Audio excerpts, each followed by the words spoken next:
I'm a 19-year-old F with 6 older siblings. My parents spent most of my childhood spending money they didn't have on my siblings, so by the time I hit my teenage years, I realized I was probably going to have to fend for myself financially when I turn 18. I started babysitting and doing odd jobs around my neighborhood when I was 14, and eventually got part-time jobs during the school year. By the time I was 16, I was working 3 jobs in the summer and 2 in addition to school.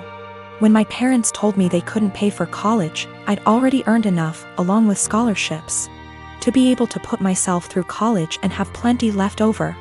I've continued to work during the school year, and have been able to make money during quarantine by tutoring online.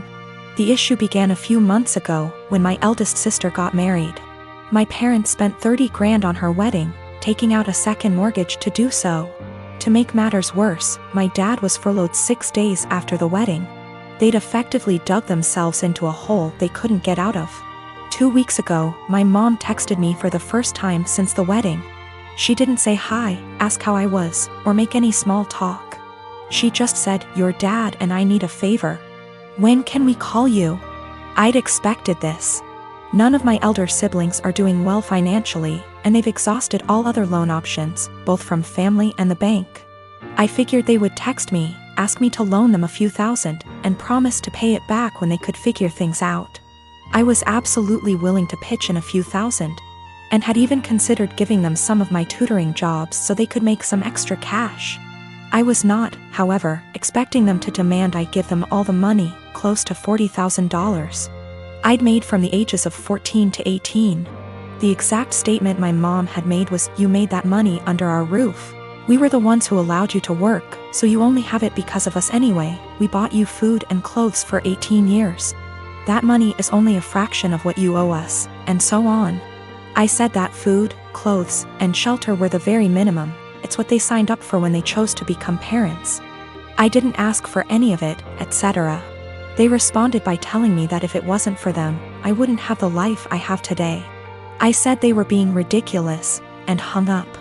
Since that day, both, along with 2 of my siblings, have continuously hounded me about giving them what is rightfully theirs. My siblings, who have never been asked to give them money, are still professing that it's my job as their kid to take care of them. I told them they wouldn't see a cent of my hard-earned money, and have no right to make such a request. I'm torn. I feel awful for refusing to help them out, but on the other hand, this was their fault. I feel I shouldn't be responsible for fixing their mess. I don't have a problem with the idea of parents who stay home with their kids. It's not like that. I get that childcare is expensive, and that oftentimes it just makes sense. What I have a problem with is my teenage daughter literally planning her life to only become a som. As in, no college, no jobs, no certifications, nothing at all to support herself until that time might come. I told her that it doesn't have to be college, that not everyone needs college, but that she needs to do something to start making money to put away so that, if anything goes wrong with her plan, she has a way to support herself and the potential kids. Her feedback was that her backup plan was me and my husband. She would move in with us and go from there. We would help them survive. I told her then, "What happens if we die, or we're incapacitated?" She said, "I don't know, Mom, this is ridiculous. None of it is going to happen."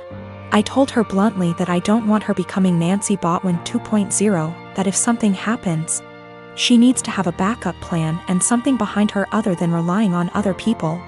I emphasize that again, it does not need to be college. She can start working retail to learn customer service skills that she can carry on to doing call center work from home if need be. She can start working as a receptionist somewhere. She can do any number of things. But she says no. She's going to plan to be a som. With that all in mind, I asked her, when she graduates high school, what is she going to do? She said, just try to find a husband. Maybe marry someone in the military. I asked her again, in between that time, how is she going to pay her bills? Her rent?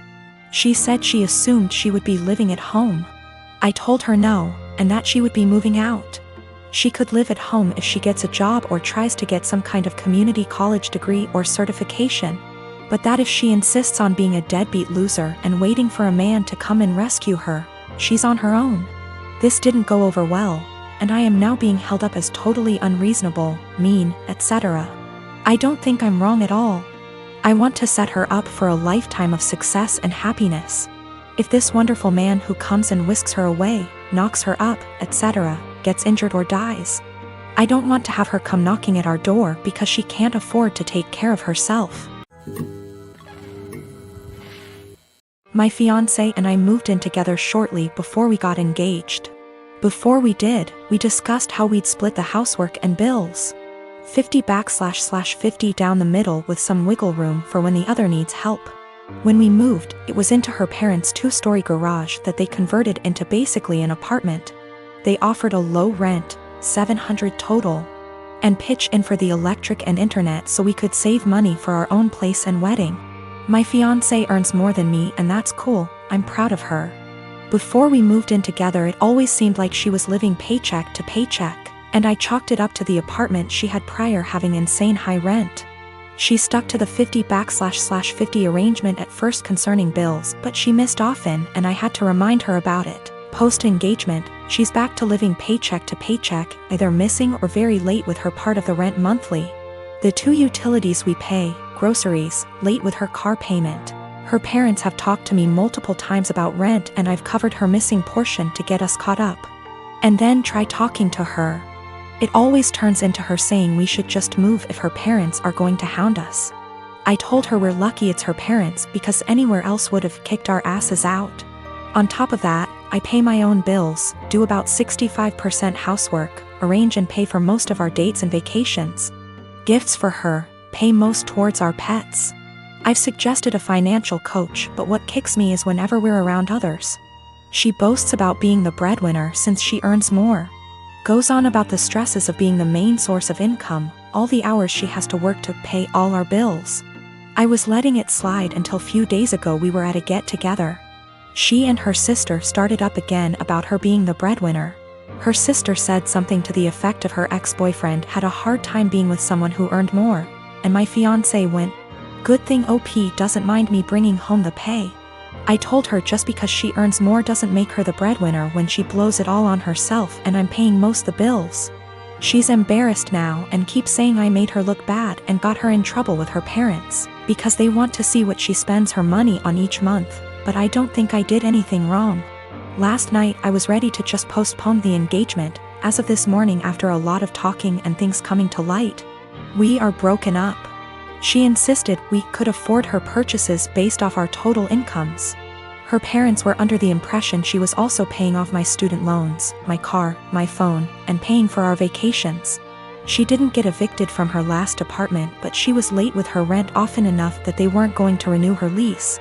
So she didn't suggest us moving to a bigger apartment at her building. Biggest nope, I'm out. The monthly take-home amount she told me was what she earned before wage garnishment kicked in addition to mass debt.